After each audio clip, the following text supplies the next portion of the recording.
So, welcome to Necromancy in Minecraft, where you finally have use for the golden, yippee, and you cook up mobs with skulk, or reanimated skulk that is, to then fight for you and follow you around. So let's give you a quick walkthrough on how the mod works. So first, you will want some amethyst and some skulk.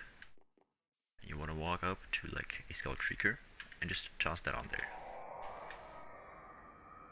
It will play a little animation, for then transforming the skulk into this, which is reanimated skulk. This is the base substance you will use to reanimate any mob. This is the base, basically. So, take this, just toss it into a cauldron. Now it's in the cauldron. Now you just take your mob ingredients. So, for a normal skeleton, it would just be a couple bones. You take the bones, you throw them in there. It will immediately start boiling, and at some point start to like little sploosh everywhere. Exit the cauldron. There you go. Save your skeleton. We still have a little debug message in chat, but that's fine. But there you go. You have a skeleton. He will follow you around. So he will follow you around.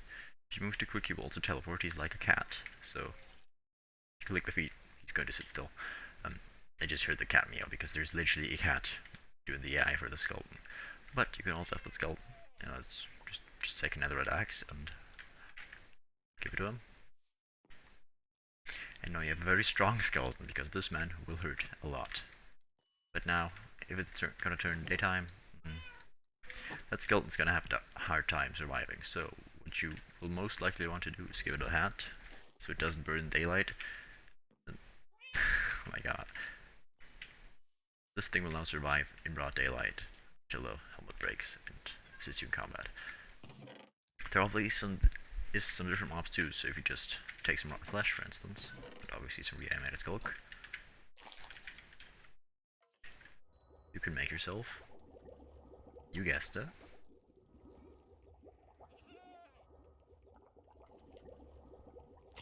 a zombie. Why is he this huge? I see someone has been messing with the code a bit. Oh well. Oh well. So these are normally normal sized, and well, they act just like a skeleton, and they can also be equipped, like armor and stuff. Ah, I stepped on the wither rose. This dude is a little bit too big for comfort, so I'm just gonna get rid of him. You just saw the target mechanic kick in, and then deactivate because I hit the mob of my own. But as you saw, the zombie was killed. It even gives you a death message if your mobs are killed. Goddamn, I can't talk. There's obviously these other mobs too. So we have like strays, we have drowned, we have husks, and we have wither skeletons.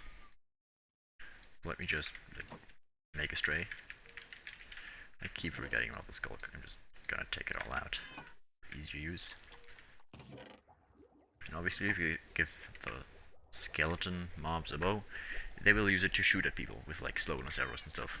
Wither skeletons will even shoot like framing arrows because that's just how they're implemented in the main game. Not quite sure why that is. Bow does not want his bow. Or whatever. Get some string. Where do you get the string from? There was some string in the recipe, but that should have all been used up. Oh well. Let's just give him a hat too. I said give him a hat too. This man does not want anything. There you go. Now the neat part about drowns, I'm just gonna quick make one, is that they use their trident.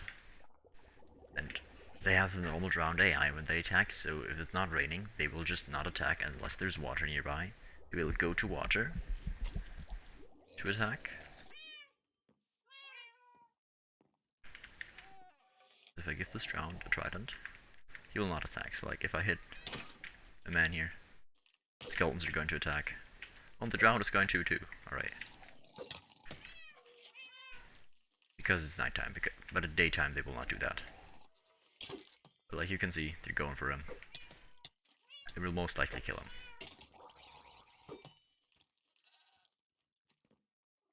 see, Leighton died, so my mobs switch back to passive because they don't have a target, and teleport back to me. And that's the basic of Necromancy.